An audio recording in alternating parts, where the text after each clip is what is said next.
Have you ever felt like people come to you only when they need something? Like, they call you when they're in trouble, but disappear when you need them? Have you ever canceled your own plans, your rest, even your sleep, just to help someone who forgets you right after? If you felt this, then this story is for you. Because sometimes the hardest lessons in life come from the people we care about the most. There was once a man named Daniel who lived in a quiet town. It was a peaceful place, full of green fields and simple homes. Everyone knew Daniel. If someone's bicycle broke, they called him. If someone needed help carrying something heavy, they knocked on his door. If someone felt lonely, they went to Daniel to talk. And Daniel never said no. He would smile and say, "Of course, I'll help." He believed that helping others made him a good person, and people praised him for it. But slowly, something started to change. Without realizing it, Daniel stopped living his own life. His garden stayed messy. His windows were broken. His roof needed fixing. His own problems kept growing, but he ignored them. Instead, he was always busy fixing everyone else's life. Every night, he came home tired, covered in dirt and sweat. One evening, his mother looked at him and said softly, "Daniel, you help everyone. But why does no one help you?" Daniel just smiled and said, "It's okay, Mom. One day, they will remember my kindness." But that day never came. One evening, dark clouds filled the sky. A strong storm was coming. People rushed to save their things. But Daniel didn't go to protect his own home. He ran to help his friend Oliver, whose tools were still outside. They worked quickly, covering everything and moving it inside. But Daniel's own garden was left unprotected.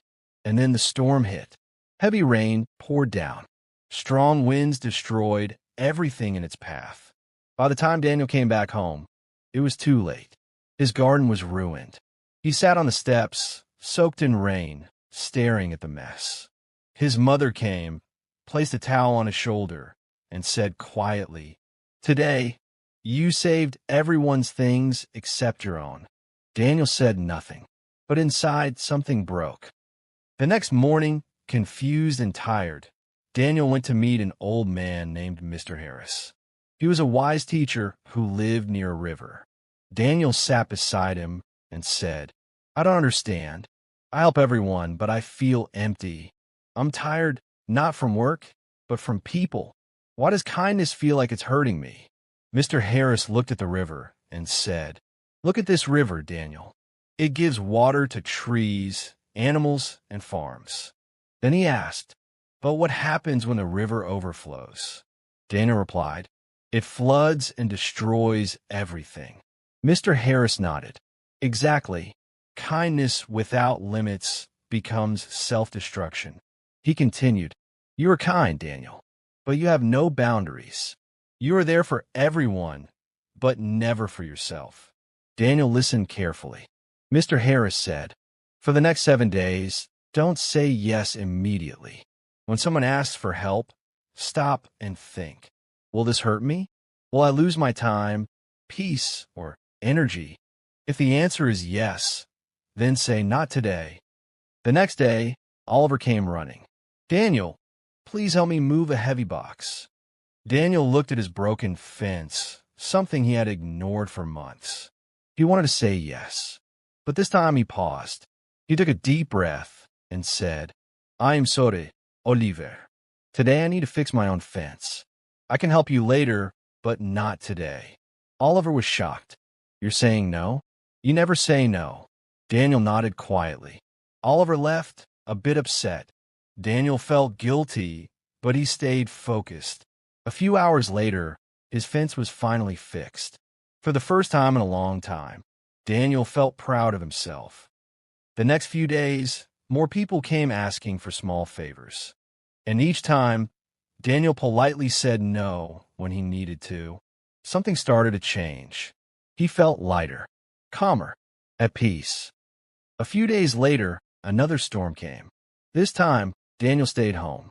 His roof started leaking. He looked outside, waiting for someone to come help him. But no one came, not a single person. For a moment, He felt the pain. But then he picked up his tools and fixed it himself. It took time. It took effort.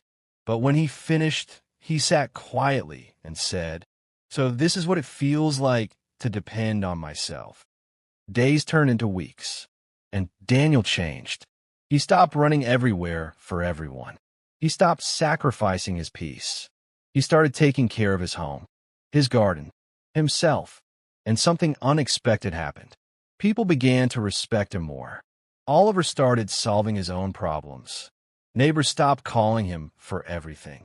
Daniel's life became better. His house looked clean. His garden grew beautifully. His face looked relaxed. And for the first time in years, he smiled without feeling tired. One day, Mr. Harris visited him. He looked around and smiled. "So, Daniel, did the world fall apart when you stopped saying yes to everyone?" Daniel smiled back and said, "No, sir, my world finally started coming together." Mr. Harris nodded and said, "The moment you stopped saying yes to everyone, you finally said yes to yourself." So let me ask you, are you like Daniel? Do you give too much? Do you say yes, even when it hurts? Remember this. Saying no doesn't make you selfish. It makes you strong. It means you are choosing peace over pressure. Your time matters. Your energy matters. Your life matters. Protect it, because the world will respect you only when